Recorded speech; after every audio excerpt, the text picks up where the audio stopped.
ভিডিওতে আপনাদের সবাইকে জানাচ্ছি স্বাগতম। আজকে অনেক সকালবেলা আমি এবং আমার এক ভাই রওনা করলাম আমাদের পাশের গ্রামে অবস্থিত ভগবানপুর বাজারে যাওয়ার জন্য। কিন্তু দুঃখের বিষয়, রাস্তা দিয়ে যাওয়ার সময় মনে হচ্ছিল যে আমরা যেন একটা যুদ্ধে এসেছি। এখানে উল্লেখ্য যে ভগবানপুর বাজার হচ্ছে মানিকগঞ্জ জেলার মানিকগঞ্জ সদর উপজেলার আটিগ্রাম ইউনিয়নে অবস্থিত। এই বাজারটি প্রতিদিন ভোরবেলা শুরু হয়ে মাত্র 2 ঘন্টা থাকে। এই বাজারটি প্রতিদিন বসায় গ্রামাঞ্চলের কৃষকদের জন্য অনেকই উপকার হয়, কেননা তারা তাদের টাটকা সবজিগুলো এই বাজারে সকাল সকাল এনে বিক্রি করতে পারে। আর যারা ক্রেতা রয়েছে তাদের জন্য অনেক সুবিধা, তারা স্বল্প মূল্যে একদম সতেজ এবং টাটকা খেতে থেকে ছিঁড়ে আনা সবজিগুলো তারা এখান থেকে ক্রয় করতে পারে। শুধু কি সবজি তা কিন্তু নয়, এখানে দুধ পাওয়া যায়, এর সাথে সাথে টাটকা এবং সতেজ মাছও পাওয়া যায়। এর সাথে রয়েছে ব্রয়লার মুরগি। বাজারটি অনেক স্বল্প পরিসরে জমে উঠলেও গ্রাম বাংলার মানুষদের কাছে এই বাজারটি অত্যন্ত জনপ্রিয়। আপনাদের সাথে বকবক করতে করতে ফাইনালি আমরা চলে এলাম ভগবানপুর বাজারে। আমাদের বাড়ি থেকে এই বাজারের দূরত্ব তেমন একটা নয়, কিন্তু রাস্তা খারাপ থাকার কারণে সময় একটু বেশি লাগে। বাজারে প্রবেশ করতেই প্রথমে আমাদের সামনে পড়লো মাছ এবং দুধ।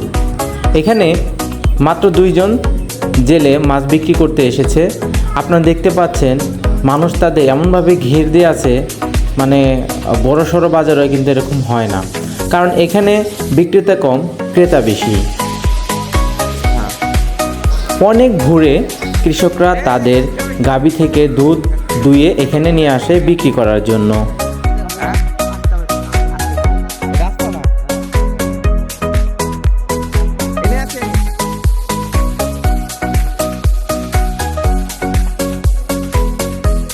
তবে আপনাদের এখানে একটা ইনফরমেশন দিয়ে রাখি, আমাদের বাথুলি সাপ্তাহিক হাটে যারা বিভিন্ন ধরনের মশলা জাতীয়, যেমন আপনার আদা রসুন জিরা মশলা, এছাড়া আলু, এগুলো বিক্রি করে, এরপর রয়েছে পান, যারা বাথুলি বাজার বিক্রি করে তাদের যে অবশিষ্ট অংশ থাকে বা কিছু থেকে যায় সেগুলো এখানে বিক্রি করতে নিয়ে আসে। তবে এখানে যে সবজিগুলা কৃষকরা বিক্রি করতে নিয়ে আসে এগুলো একদম সতেজ, গাছ থেকে টপাট করে ছিঁড়ে এখানে নিয়ে আসা হয় বিক্রি করার জন্য। অনেক সময় দেখা যায় সবজির মধ্যে কুয়াশাও লেগে থাকে। বাজার বলে কথা, সেটা ছোট হোক আর বড় হোক, চায়ের দোকান থাকবে না তা তো হতে পারে না। এখানে রয়েছে অনেকগুলো চায়ের দোকান, যেখানে বড় বড় এলইডি স্ক্রিনের টিভি রয়েছে, মানুষ আরামে বসে বসে চা ফু দিচ্ছে, চা খাচ্ছে আর টিভি দেখছে। এটাই তো গ্রাম বাংলার একটা ঐতিহ্য বর্তমানে। তবে এখানে একটি তথ্য দিয়ে রাখি, যেহেতু এলাকার নাম ভগবানপুর, তাই এখানে মুসলমানদের তুলনায় হিন্দুর পরিমাণ একটু বেশি, আর এই পাড়ার বেশিরভাগ মানুষ মিস্ত্রি কাজের সাথে সংযুক্ত। হিন্দু মুসলিম যাই হোক, এখানে সবাই কাঁধে কাঁধ মিশে সুন্দরভাবে বসবাস করে, কখনো ঝগড়া বিবাদ কিছুই হয় না, যেটা কিনা আমরা সোশ্যাল মিডিয়ায় সবসময় দেখতে পাই যে হিন্দু মুসলিমের দাঙ্গা, কিন্তু আমাদের এখানে এরকম কোনো কিছুই নাই। এই গ্রামে হিন্দু মুসলিম সুন্দরভাবে মিলেমিশে বসবাস করছে, যার যার ধর্ম সেই সুন্দরভাবে পালন করছে, কোনো বাধা বিঘ্ন নেই।